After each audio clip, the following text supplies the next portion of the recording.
이에 예수께서 제자들에게 이르시되 누구든지 나를 따라오려거든 자기를 부인하고 자기 십자가를 지고 나를 따를 것이다.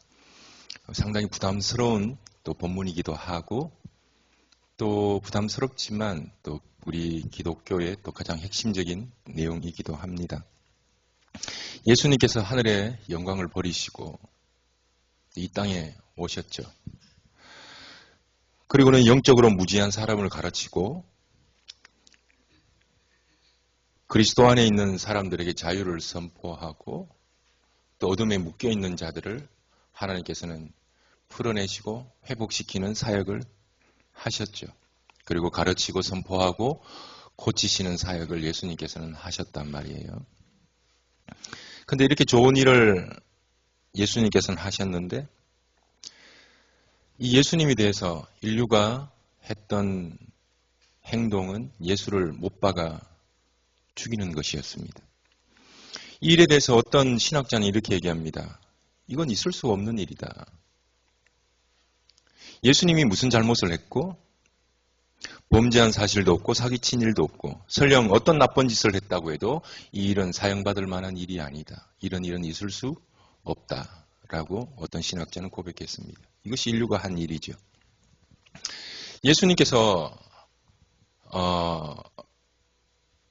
이 땅에 오셔서 하신 그 일들이 우리가 할 수 있는 일이라면 예수님께서는 하시지 않으셨을 거예요. 그래서 일 중에서 크게 두 가지 일을 여러분들과 나누길 원한다면 예수님께서 하셔야 되는 일이 있고 그러니까 이 말은 곧 우리가 할 수 없는 일이지요. 두 번째, 예수님께서는 모든 일을 하시고 이제는 우리가 해야 하는 일이 있습니다. 이것은 예수님이 하셔야 하는 일이 아니에요. 그래서 여러 가지 교회 일들 중에서 이걸 잘 선택해 보면 돼요. 우리가 할 수 있는 일이 무엇인가? 또 우리가 할 수 없고 예수님께서 하셔야 되는 일은 무엇인가? 이 두 가지 일을 정확하게 구분하는 겁니다. 첫 번째, 우리가 할 수 없고 예수님께서 하셔야 되는 일 말이죠. 이건 죄에 묶여있는 모든 자들을 고쳐내시고 사망에 갇혀있는 자들을 풀어내시는 일들입니다. 이건 우리가 할 수 있는 일이 아니에요. 또한 영의 세계가 있음을 가르쳐주고 또 우리 속에 있는 모든 어떤 약한 것, 연약한 것들을 고치시는 일은 우리가 할 수 없는 일이죠. 이것은 예수님께서, 하나님께서만 하셔야 되는 일입니다. 두 번째, 예수님이 모든 것을 하시고 이제는 우리가 해야 하는 일도 있습니다. 뭐 이런 거죠. 부모님이 밥상을 다 차리시고 세팅을 다 하시고 숟가락까지 다 올려놨어요. 이제는 그 음식을 먹어야 하는 일은 우리의 일입니다. 오늘 예수님께서 오셔서 이 단어가 참 주목할 만한 단어인데 이때로부터라는 단어부터 시작해서 예수님께서는 이상한 말씀을 하세요. 다 같이 시작. 예수께서 자기가 예루살렘에 올라가 장로들과 대제사장들과 서기관들에게 많은 고난을 받고 죽임을 당하고 제3일에 살아나야 할 것을 제자들에게 비로소 나타내셨다.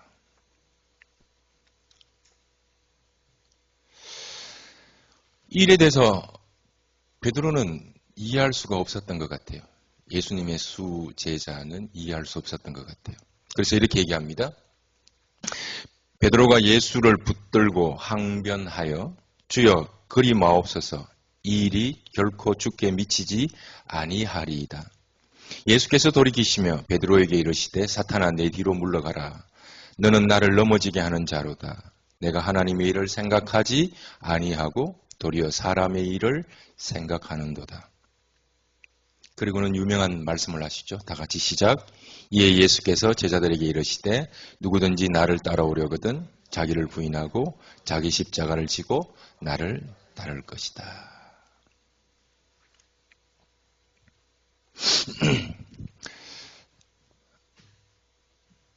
나라를 위해서 열심히 일했던 독립투사가 있다고 생각해 봅시다. 일본에게 빼앗긴 나라를 되찾기 위해서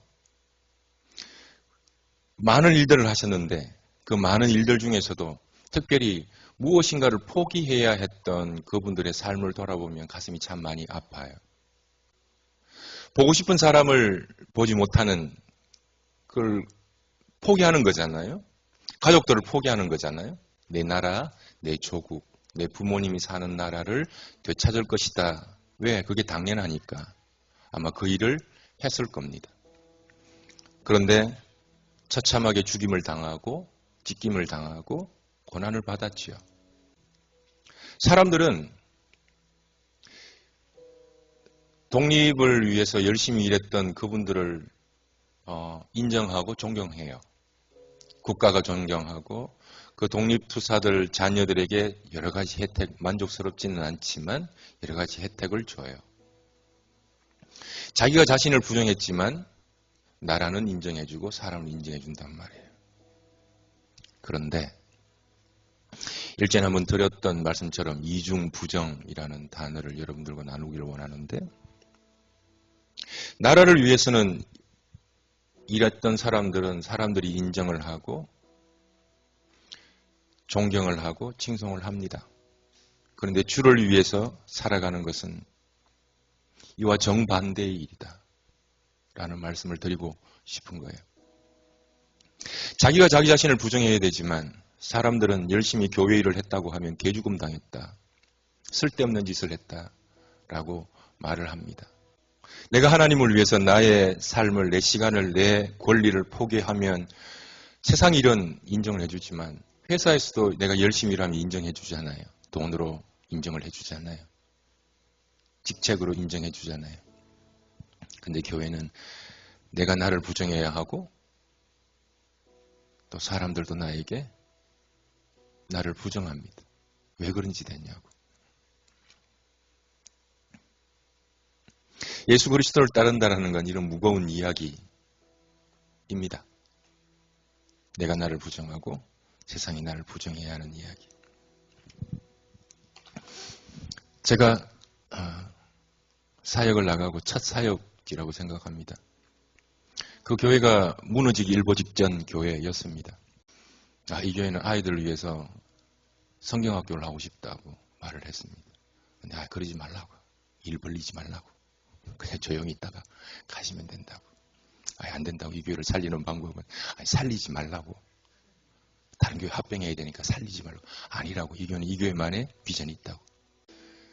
아무도 도와주지 않는 성경학교를 저하고 청년 하나, 진전 둘이 한 일주일 정도 세팅을 하고 방을 꾸미고 하는데, 나중에는 교회 일을 마치고 신발을 신으려고 하는데 이게 토가 나올 정도로 어지럽고 힘들더라고요.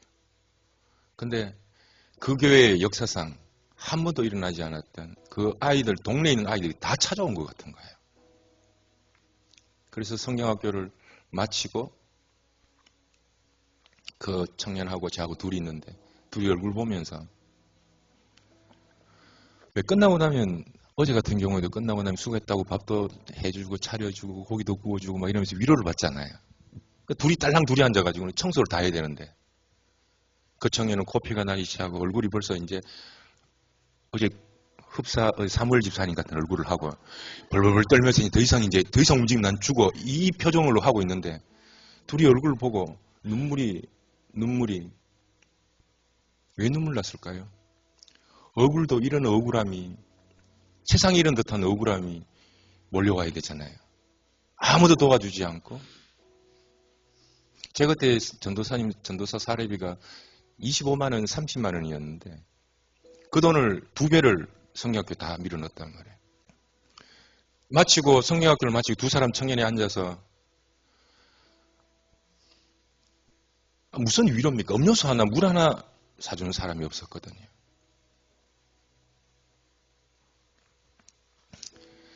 제가 여러분들에게 여러 번 간증을 드렸는데 저에게 하나님은 노랑비예요. 노랑비예요. 오랫동안 잊고 있었던 그 노랑비가 그날 내리기 시작하는데, 그 청년하고 너 보이냐 하니까 그 청년이 벌써 울고 콧물 흘리고 난리가 난 거예요. 마음속에서 올라오는 그 기쁨 같은 걸 어떻게 설명하고 표현할까요? 어떤 소설에 사탄은 이렇게 말을 했다고 합니다. 그 사탄이 교회에다가 소설입니다. 하는 말이 어른들은 놔줄 테니 아이들만 데려가겠다라고 얘기했대요. 여러분, 아이들 사이에 가면 누가 알아줍니까? 표시도 나지 않죠. 티도 안 나죠. 아이들이 도와주거나 아이들이 감사하다고 말을 합니까? 이 세상에서 가장 이기적인 세대를 꽂아라면 아이들이에요. 실컷 고기 다 구워주고 하면 그냥 갈 때 즐거우냐 그러면 즐거웠어요 하고 싹 가버린다니까. 목사님 그동안 옥체망강하시고 수고하셨고 영적으로 다 기도해주고 이러면 얼마나 좋을까요? 애들 쏙 지나가 버려요. 선교지는 어떨까요? 교회 사역은 어떨까요? 주의 일은 어떨까요? 아무도 몰라요. 내가 나를 부정하고 내 시간을 부정하고 내 체력을 부정하고 살았지만 아무도 나를 알아주지 않습니다. 그런데 그때 아무도 알아주지 않는 것이 아니라 예수님께서는 이렇게 그 베드로에게 얘기를 합니다. 다 같이 시작. 인자가 아버지의 영광으로 그 천사들과 함께 오리니 그때 각 사람이 뭐라고요? 행한 대로 갚으리라. 뿌린 대로 거두리라. You know me. God knows me. 그분은 나를 보신다. You see me. God sees me. 내가 네 마음 안다. 그날 얼마나 많이 울고 얼마나 많이 아무 말도 하지 않았지만 속에 차오르는 그 기쁨들 말입니다. 자신의 편한 길을 가면 몸이 망가져요. 그 자기를 부정하는 거죠. 그 자기 몸으로부터 자유로워질 수 있는 방법은 자기 몸을 부정하는 겁니다. 다 이해하시죠? 훈련하려면 자기가 하고 싶은 걸 부정해야 돼요. 사람들에게 인정받는 길로 가고 싶다. 오히려 그 길을 가면 사람이 피곤해지고 인성이 망가져요.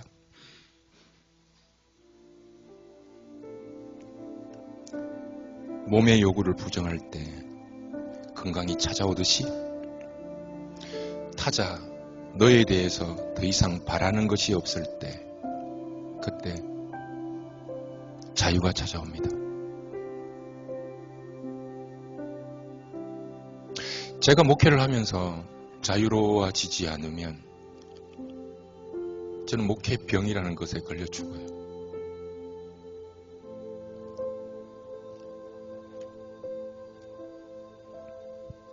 교회에 대해서 누가 요구가 제일 많을까요? 아마 저일 겁니다. 매일 교회에 와서 이거 했으면 좋겠다, 저거 했으면 좋겠다 요구가 아마 제가 제일 많을 거예요. 근데 교회에 대해서 요구가 사라지고 바라는 것이 사라지고 여러분들에게 원하는 것이 사라질 때 비로소 신앙의 기쁨이 찾아와요. 여러분이 교회에서 요구하는 것이 남아있고 여러분이 교회에서 바라는 것이 남아있는 이상 여러분 자유로워질 수가 없습니다. 그냥 내 존재, 내 자체가 기쁨일 때 나에게 주어진 모든 신앙들이 기쁨으로 변하는 것이거든요. 그래, 부정해야지 라는 종교성을 넘어가면 부정은 기쁨이 돼요. 부정해야지를 부정해버리면 사탄은 두려워합니다. 1단계 요구해야지 1단계, 2단계 부정해야지 3단계 가장 깊은 단계입니다. 부정해야지를 부정해버리면 사탄은 미쳐버립니다. 도무지 요구하는 것이 없으니까. 제가 이 말이 여러분들에게 안 먹히는 설교인지 알아요. 목사님 지금 살기 힘들어 죽겠는데 무슨 부정 이야기 하십니까? 라고 이야기하는 것 알아요.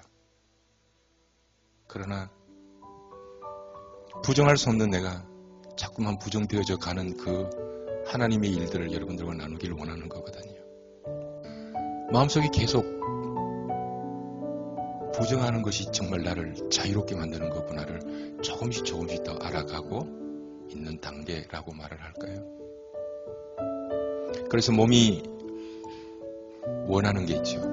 그러나 몸이 원하는 곳으로 가지 아니하고 그 원하는 것을 부정하죠. 부정하면 좋은 것이 찾아와요. 그래 또 부정하게 되는 거죠. 그래서 이 부정은 싫은 것이 아니라 부정을 내가 좋아하는구나.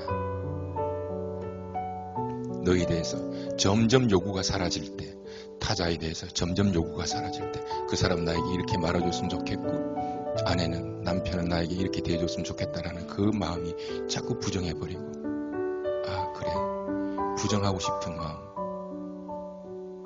이 마음들이 솟아날 때 그녀로부터, 그이로부터 오히려 자유로워지고, 부정했는데 훨씬 더 사랑스럽고 새로운 관계가 보이고, 교회에 대해서도